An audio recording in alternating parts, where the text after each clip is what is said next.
والسلام عليكم ورحمة الله وبركاته. طلاب تاني اعدادي في كل مكان، اهلا بيكم. عاملين ايه؟ يا رب تكونوا بخير زي ما انا بخير. انا مستر سيد رمضان، وان شاء الله النهارده هنخش في درس التوازي وتطبيقاته. بسم الله الرحمن الرحيم. كعادة اي درس هندسة او معظم دروس الهندسة عندنا هي كانت دروس دمج، بمعنى هم دمجوا درسين او اكتر في درس واحد وعملوا لكم منهج جديد. ففي معظم الاوقات هتلاقيني بقسم الدرس على فيديوهين او ثلاثة او ايا يكن على حسب وقت الفيديو.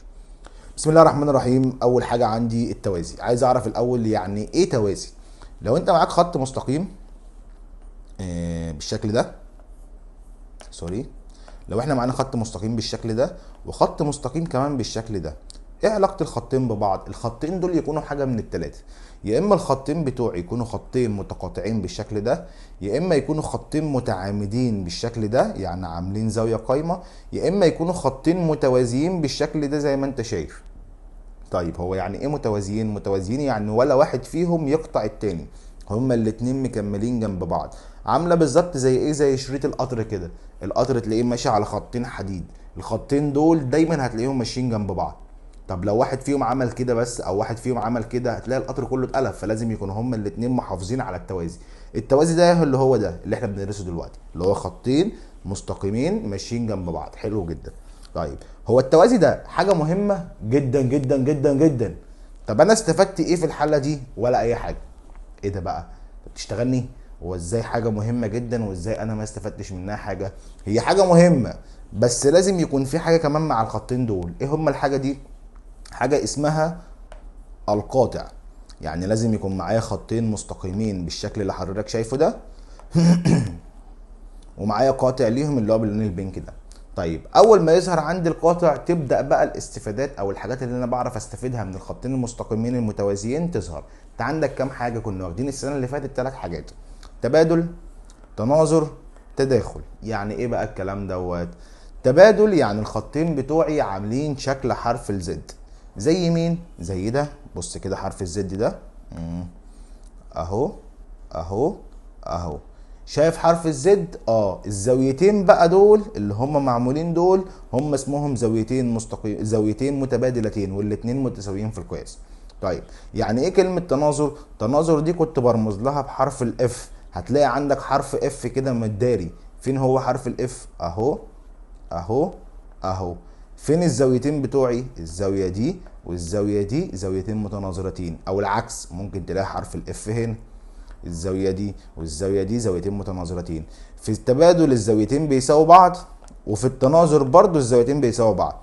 طب ايه بقى حوار التداخل ده؟ هتلاقي زاويتين داخلتين وفي جهه واحده من القاطع هتلاقيهم عاملين مع بعض شكل حرف اليو بالشكل ده. فين هنا؟ اهم الزاويتين دول، شايفهم؟ وفين كمان؟ اهم الزاويتين دول، الزاويه دي والزاويه دي، ونفس الكلام الزاويه دي مع الزاويه دي.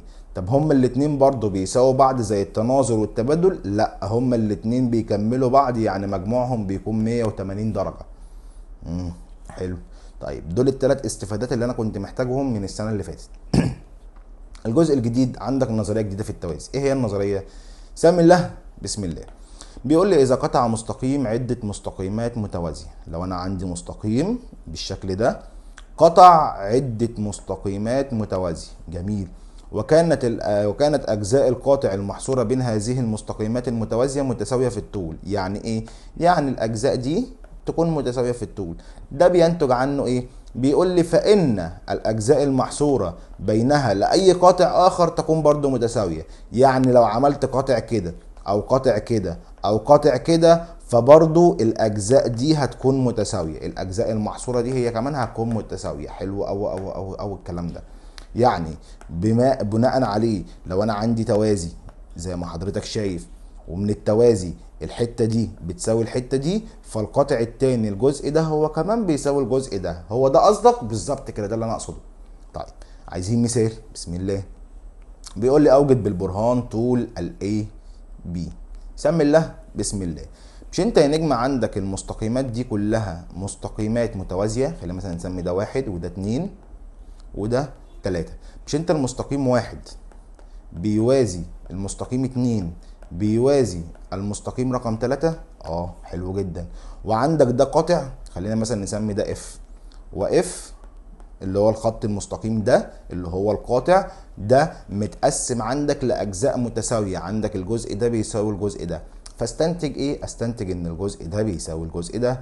يعني هقول له ان الاي سي بيساوي السي بي وكل واحد فيهم بيساوي 3. انت عاوز مين؟ انا عاوز الاي بي، يبقى 3 زائد 3 يعني الناتج بتاعي ب6. حلو قوي الكلام ده. طيب تعالى ناخد كمان مثال. بسم الله.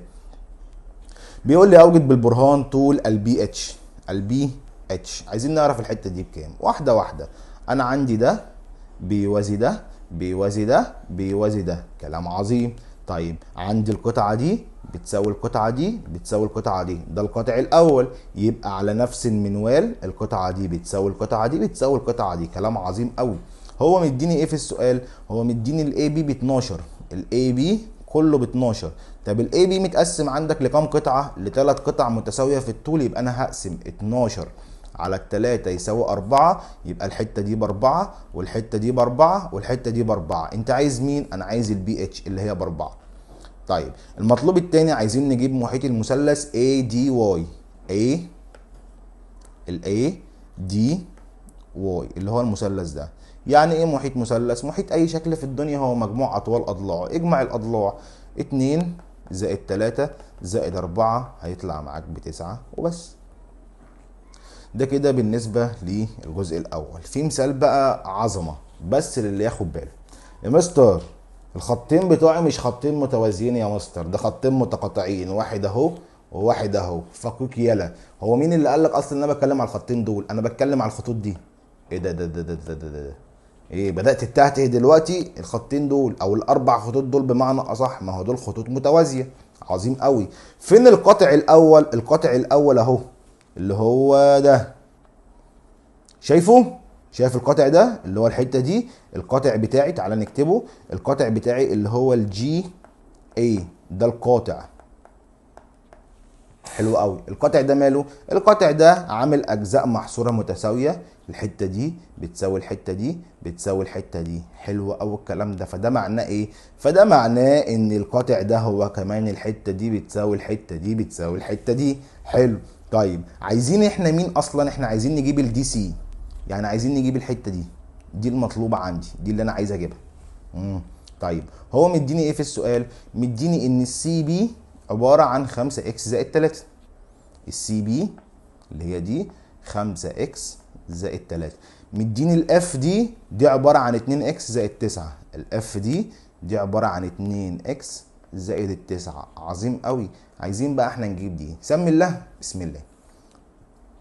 اول حاجه احنا عايزين بقى نكتب برهان نضيف. هقول له نسمي مثلا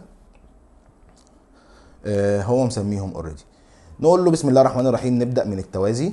هقول له بما ان الاي بي بيوازي سي اتش بيوازي الدي اي بيوازي الاف جي.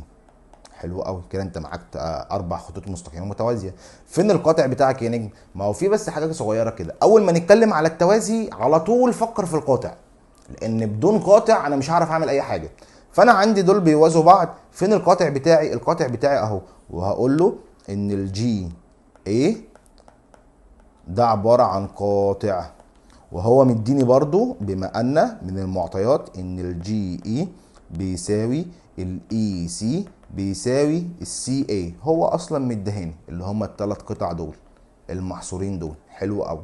فانا استنتج ايه؟ هقول له اذا استنتج من الكلام ده ان الاف دي بيساوي الدي سي بيساوي السي بي. حلو. يبقى الثلاثه دول بيساووا بعض، اللي هم متلونين باللون الاصفر دول بيساووا بعض. عظيم قوي الكلام ده. فهقول له اذا ان ده بيساوي ده عشان اقدر احلها كمعادله. لا لحظه واحده. انت قلت لي الثلاث قطع دول بيساووا بعض. حلو قوي. وده استنتجت منه ان الثلاث قطع دول هم كمان دول بيساووا بعض. طب ما هم مش الثلاثه دول بيساووا بعض؟ مش ده معناه ان الاثنين دول اصلا متساويين؟ اللي هي الاثنين اكس والخمسة اكس دول بيساووا بعض. خلاص ساويهم ببعض وحلهم كمعادله. هقول له ان الاثنين اكس زائد التسعة ده بيساوي 5 اكس زائد التلاتة. حلها كمعادلة، ودي المتغيرات في طرف والارقام في طرف.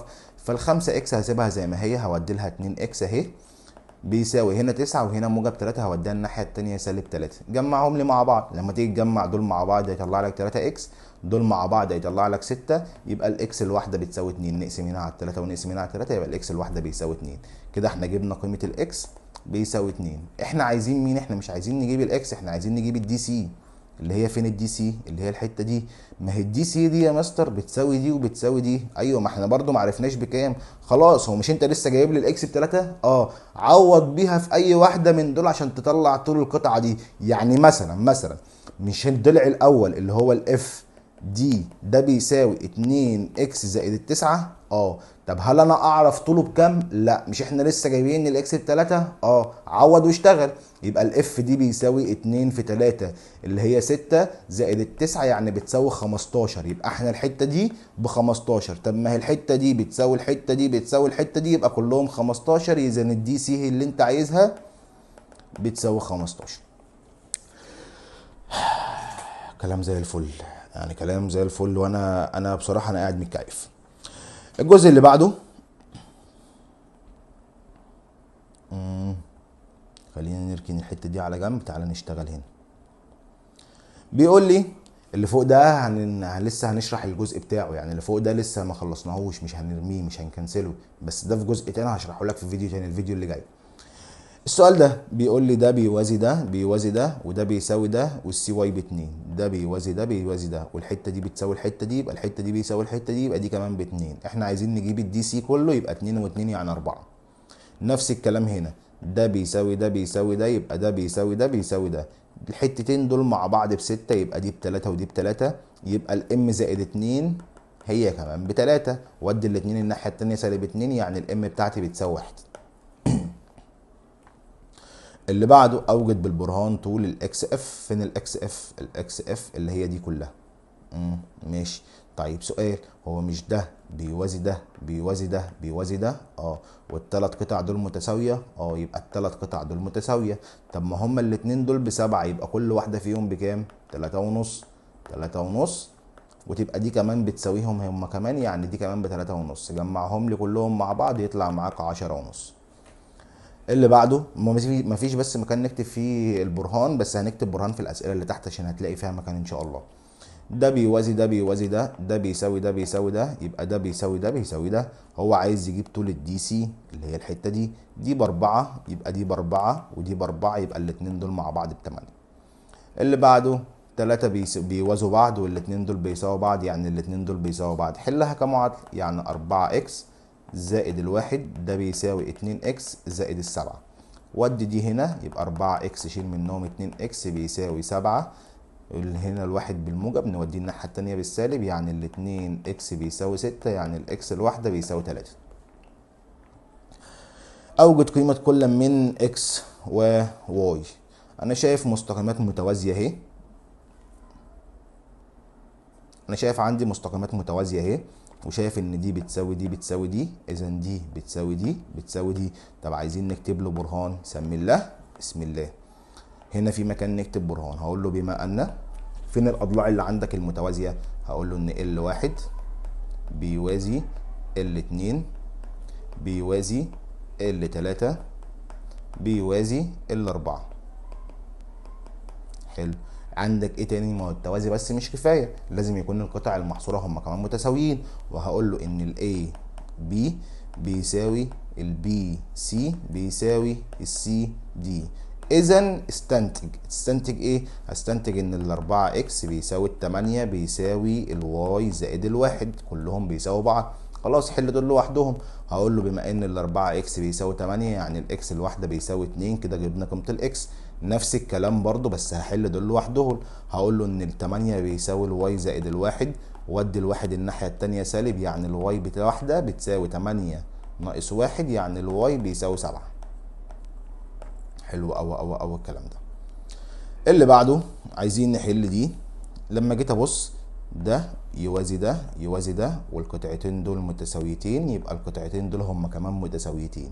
طيب يبقى ده معناه ان ال7 اكس زائد الواحد ده بيساوي 22. ودي الواحد الناحية التانية سالب 1، يعني ال7 اكس بيساوي 21. اقسم على ال7، يعني الاكس بيساوي 3. اللي بعده ده بيوازي ده وده بيساوي ده، يبقى ده بيساوي ده. طيب هو كان مديني حته فوق هنا، سوري لحظه كده، والمفروض المثلث يبقى تكملته هنا كده. المهم يعني ما علينا، مش الحتتين دول عبارة عن 5 اكس زائد 1؟ والحتة دي بكام؟ ب3. طيب مش دي معناها ان دي كمان ب3 ودي كمان ب3؟ كلام مظبوط جدا. يبقى الاتنين دول مع بعض بكام؟ ب6. وفي نفس الوقت هما مديهم لك ب5 اكس زائد 1، ده معناه ان ال5 اكس زائد 1 دي بيساوي 6. ابدأ يشتغل، ودي ده الناحية التانية -1، يعني ال5 اكس بيساوي 5، اقسم على ال5 يعني الاكس بيساوي 1. اللي بعده بيقول لي ان اوجد قيمه كل من اكس وواي دول بيساووا بعض. لا بلاش دي مش علينا دلوقتي، ليست تبعنا دلوقتي، لسه ما شرحناش الجزء بتاعها. خلاص خلينا نتوقف لحد هنا في الجزئيه دي، ونكمل ان شاء الله على خير في الجزئيه اللي جايه اللي هنشرح فيها القطعه المستقيمه المتوسطه في المثلث. اشوفك ان شاء الله على خير يا بطل. سلام.